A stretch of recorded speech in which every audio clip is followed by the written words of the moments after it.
Growing up, I always pictured myself living quietly in our family home with my mom. However, that vision shattered unexpectedly when my husband, Scott, announced that he would be taking on the responsibility for all our household expenses and that it was time for my mother to move out. His blunt declaration left me stunned and deeply confused about the sudden turn of events. The reasons behind their decision became painfully clear only later when I discovered that my mother-in-law had changed the contractor's name on the condominium documents. My name is Laura, and at 35, my life is anything but slow. I was named by my father, who owned a small-town workshop. He chose Laura because I was born during that season, a name that might sound ordinary but holds immense significance for me as it carries the love of my late father. His craftsmanship was well known, and even during difficult times, I have fond memories of playing in his workshop as a child. Unfortunately, the workshop struggled financially, leading to my father's untimely death in the very place he loved during my elementary school years. To protect me, my mother and I moved away to start anew, quietly. The years of hardship weighed heavily on my mother, and she passed away during my high school years. Despite the overwhelming grief, I found the strength to forge ahead, fueled by a passion to honor my father's legacy and showcase his skills to future generations. With the help of a scholarship and countless part-time jobs, I managed to graduate from high school and pursue engineering at the local public university. During my university years, I met Scott, a supportive and kind young man who not only appreciated my skills but also respected my background, never undermining me for being a woman. His support was a cornerstone in my life, especially during busy workdays, as we lived together and shared household responsibilities. At 26, with Scott's encouragement, I began to dream again about reviving my father's workshop. Scott was fully supportive of this dream, and we often discussed marriage, knowing it could be a part of our future. Yet, my main focus remained on restoring the workshop to its former glory. Scott respected my wishes and patiently helped raise funds, even supporting my decision to use crowdfunding as a means to leverage my unique position as a female engineer in a male-dominated field. Incorporating the unique narrative of my life into the marketing strategy, I aligned the campaign with the growing societal movement that supports empowering women. With meticulous planning and persistence in securing both funding and the right team, after 4 years of dedicated effort, I successfully revived the Old Town Workshop. Learning from past financial hardships, I infused the workshop with cutting-edge technology and gave it a modern, sophisticated makeover. By establishing facilities and systems that supported women's needs, I aimed to foster a productive and welcoming environment for female workers. These initiatives swiftly propelled the workshop to a premier status within the industry. While some might attribute my success to mere luck, it was the culmination of overcoming numerous challenges through relentless hard work. Scott, my partner from university, knew the reality of my struggles better than anyone. However, as my career advanced, Scott faced stagnation in his professional life. While his colleagues moved up the ranks, he remained in lower-level positions, which led to growing frustration on his part. His dissatisfaction became apparent when he coldly remarked on my success, suggesting that perhaps I deserved someone better than him. Despite his doubts, I assured him repeatedly that my achievements were made possible by his steadfast support, which I genuinely believed was crucial to my success. To express my deep gratitude and love, and to reaffirm his invaluable role in my life, I proposed to Scott. I cherished his kind and warm-hearted nature, which brought joy and comfort to my daily life. Despite my contentment in his company, I noticed a change in his demeanor over the decade we had grown from young adults to where we were now. Hoping to alleviate his insecurities, I believed that marriage might reassure him.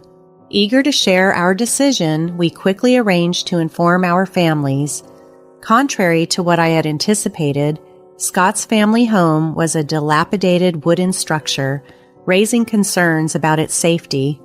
Upon meeting me, Scott's mother remarked, "You're the daughter of that wealthy business owner they often talk about," referring to my past fundraising efforts and public visibility. Although I had always stressed the importance of making a good first impression, the reality of Scott's family's background contrasted sharply with my expectations. I had devoted considerable effort to my attire and overall appearance, aiming to strike the right note. However, to my mother-in-law, my efforts might have seemed overly flashy or extravagant. She spoke with a hint of sarcasm, implying that my polished appearance was thanks to Scott's support. Despite feeling a mix of gratitude and awkwardness, I sensed an underlying tension as I stepped into their modest home, while Scott seemed preoccupied with his thoughts. Scott remained silent, his demeanor shadowed by the worn and tattered clothes he wore, mirroring the strained atmosphere of their modest home. His father, in a voice tinged with resignation, apologized for the state of their house, acknowledging its dilapidated condition and hinting that it was a far cry from the homes of the affluent. Trying to ease the tension, I took deep breaths internally, attempting to maintain composure with each casual remark I made. However, Scott's parents' responses often highlighted the divide they felt existed between the wealthy and common people like us, making any real conversation challenging. Back at our own home, I sought to understand Scott's upbringing and his parents' perspective on wealth. He revealed to me that since his childhood, he was taught to view luxury apartments and affluent lifestyles with suspicion, often associated with unethical behaviors and a lack of empathy for the struggles of others. He was even discouraged from befriending children from wealthy families. Although I hadn't grown up wealthy myself, it was insightful to see the deep-seated roots of his parents' views. Despite Scott's explanations, his parents continued to disapprove of our relationship. His mother frequently voiced concerns that I was making Scott shoulder too much responsibility, while his father subtly warned him not to let our marriage be dominated by my influence. These expressions of disapproval seemed to erode Scott's self-esteem further. Behind my successful career was a drive to honor my late father's legacy, not a desire to overshadow others or exploit them, a point Scott had tried to convey to his parents, but my social visibility had already left a profound and somewhat skewed impression on them. I made several attempts to bridge the gap, communicating openly and trying to empathize with their viewpoint. Despite my efforts and goodwill, Scott's father remained skeptical, accusing me of thinking like, "How rich people think," which gradually hardened my heart towards them. Meanwhile, Scott's visits to his family became more frequent as his father's health declined, creating a growing distance between us, even though we were married and living under the same roof. 3 years into this strained phase of our marriage, Scott abruptly announced his decision to quit his job, citing the need to handle more at home. This unilateral decision infuriated me, especially since it was made without any discussion. Our relationship had devolved into a mere formality, lacking in depth and genuine communication. Although Scott claimed to be preoccupied with household tasks, I soon learned that his time was frequently spent at casinos and racetracks, further straining the fragile threads holding our relationship together.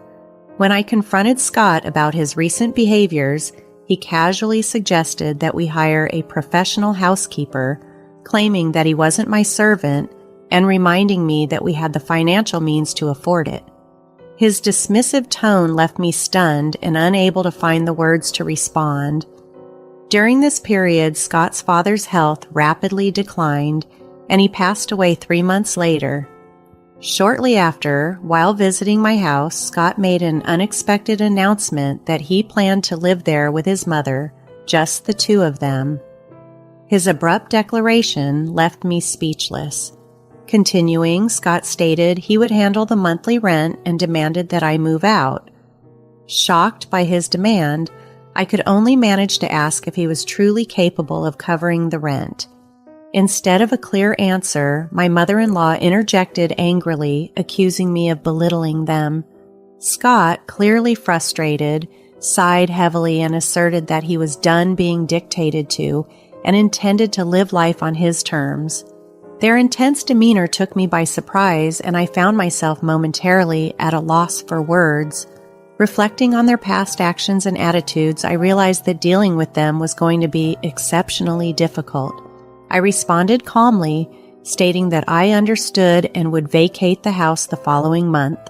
However, my mother-in-law, not satisfied, pressed for an even earlier departure, rudely suggesting that I leave the next week as she was ready to start her new life and had already arranged for her belongings to be moved.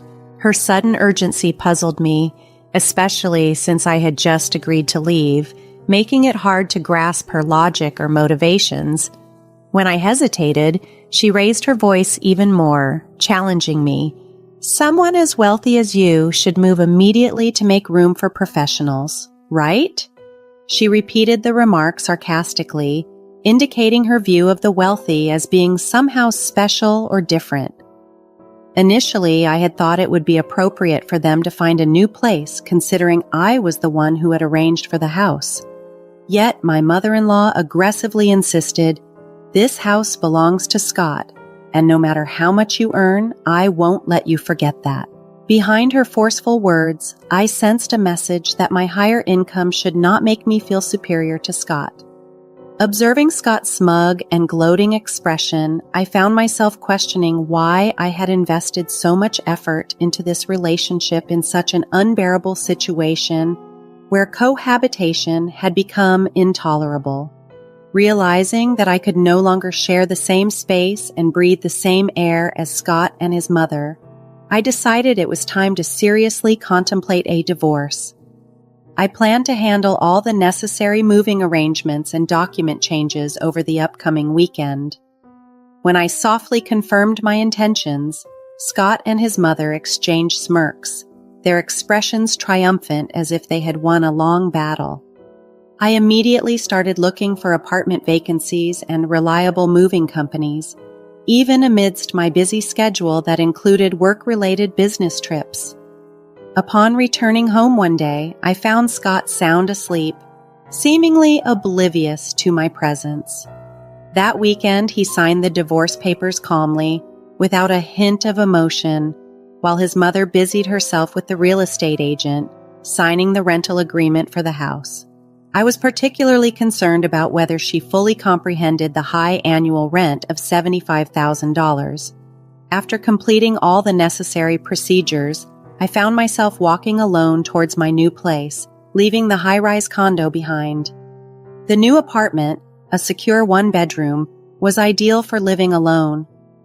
During the move, I decided to let go of many unnecessary items, which helped clear both my home and my mind, setting the stage for a fresh start. Decorating the new space was an enjoyable endeavor that helped me immerse myself gradually into my new lifestyle. As I settled in, thoughts of Scott and his family began to fade, although I couldn't completely erase them from my mind. Reflecting on the memories and the challenging times Scott and I had overcome together, I never imagined our relationship would end this way, especially recalling our university days when we had supported each other through financial hardships. The strain that developed over time was profound and immeasurable. However, later revelations added another layer of disbelief. I coincidentally reunited with a university friend who shared rumors of Scott frequenting city clubs, and a former neighbor mentioned seeing my ex-mother-in-law frequently stepping in and out of a luxury foreign car, dressed in lavish fur clothes, a stark contrast to their previous demeanor. Hearing about their new extravagant lifestyle, it was hard to believe these were the same people who once scorned the wealthy. Witnessing their transformation from afar, I saw how dramatically they had changed after I had distanced myself from that life. 3 months after our separation, I was startled by an unexpected call from Scott. His voice was tinged with a desperation I hadn't heard before, and it piqued my curiosity, especially given the way our relationship had ended. "We've gotten ourselves into some trouble," Scott explained, his tone urgent. He then shared a bewildering story that began 4 months earlier with an astonishing phone call from his mother. "I hit the jackpot in the lottery. Can you believe it? $50 million, she had exclaimed. She'd been buying lottery tickets for years, and this time she believed she had won a fortune beyond her wildest dreams. "Is this true or just a joke?" Scott had asked her to confirm. After repeatedly checking the numbers, his ex-mother-in-law assured him there was no mistake. "We're unbelievably rich now. We can finally show those upper-class people," she had declared with elation, her spirits high. Moved by these words and perhaps blinded by the excitement, Scott and his mother felt liberated from their past constraints, including their disdain toward me. "With this stroke of luck, you can escape from that woman's clutches," she told Scott, adding insultingly that she heard I was frolicking around with some young guy now. Such comments only fueled Scott's long-held frustrations and bitterness. "Now that we're wealthy, I won't be controlled by her. We want nothing more to do with her," Scott had declared to me, his voice shaking, as he informed me of our final disconnection. It seemed they had formed a common goal: to sever all ties with me and start a new, lavish lifestyle. Emboldened by their newfound wealth, they moved into a luxury downtown condo and began spending extravagantly. Scott used his savings without hesitation, and his mother spent her late husband's inheritance freely. Excited by their fortune, they went to the nearest bank to cash in the lottery ticket. However, at the bank, they encountered a shocking truth. The lottery ticket they had was from the previous year. Disbelief and dismay washed over their faces as they realized the ex-mother-in-law had mistakenly compared last year's lottery ticket with this year's winning numbers. Amidst this chaos, Scott confided that there was a deep-seated fear that somehow I would take their newfound wealth, even though it was all a misunderstanding. Surprised and somewhat bemused by their folly and the dramatic turn of events, I listened to Scott's recount of their tale, a mix of disbelief and irony coloring my response. Struggling to find the right words, I finally managed to express my sympathy. "That's truly unfortunate and sad," I told Scott. Just as I was about to end the call, he spoke up again, surprisingly asking about alimony rights. He continued, baselessly claiming that I had been unfaithful, which, he argued, entitled him to alimony. Explaining his situation further, Scott mentioned feeling stressed about the house and insisted he had the right to demand alimony. However, I vividly remember that Scott had quit his job voluntarily. My emotions flared and I couldn't hold back my response. "I can't believe you would say such a thing. Are you serious, Scott?" I found myself raising my voice, my usual calm and resilience slipping. Perhaps sensing my anger, Scott seemed surprised and confused. "It's me who should be seeking alimony. You only think about yourself, always pushing that narrative about wanting to be rich. I've heard it so many times. And your mother, why does she always complain?" I couldn't contain my frustration any longer, and my words came out in a heated rush. After my outburst, there was a moment of silence. I felt a sudden clarity and hung up the phone. Their mistake with the lottery ticket was astounding, but now it was no longer my concern. Whatever fate they met was irrelevant to me. Days later, as I walked in front of my factory, I encountered my ex-mother-in-law in a visibly poor state. She approached me begging for help. "Please, we can't afford to return the $75,000. Please come back and be a part of our family again," she pleaded. She lamented their failure to review the documents properly and their lack of seriousness about the consequences, including the mix-up with the lottery ticket. I listened quietly, choosing my words carefully. "Will you really abandon a mother and child struck by such misfortune?" she asked. After a pause, I shook my head calmly and replied, I believe that luck, in many cases, is something you forge for yourself. Despite hardships, I have strived to carve out my destiny. How much of that mindset did you ever adopt? My words left her stunned, reflecting the sharp contrast between our perspectives on responsibility and making one's way in life. As I walked past my ex-mother-in-law, her face showed a mix of confusion and regret. Unable to find the right words to respond to her plea, I continued towards the building. After a few steps, I glanced back to see her still standing there, but I never looked back again. I focused solely on the path ahead, determined to move forward. As time passed, the inevitable happened. Scott and his mother were evicted from the luxury condo. With no savings left, they moved into an old wooden shack, a stark contrast to their brief stint in luxury. Now, they spend their days working various part-time jobs, trying to make ends meet and slowly save for the future. Meanwhile, I poured my energy into my work. My factory, once a small-town establishment, grew significantly. I was able to secure funds to purchase a larger plot of land nearby and establish a new state-of-the-art factory there.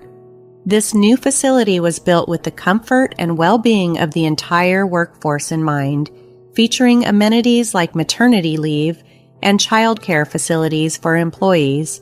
Though my parents were not there to witness this success in person, every time I saw a smiling couple with their children visiting the factory, I was reminded of my childhood. These moments filled me with a deep sense of relief and happiness, seeing the families enjoy the environment I had created, a stark reminder of the full circle my life had taken, from the hardships of my youth to the successes of my adulthood.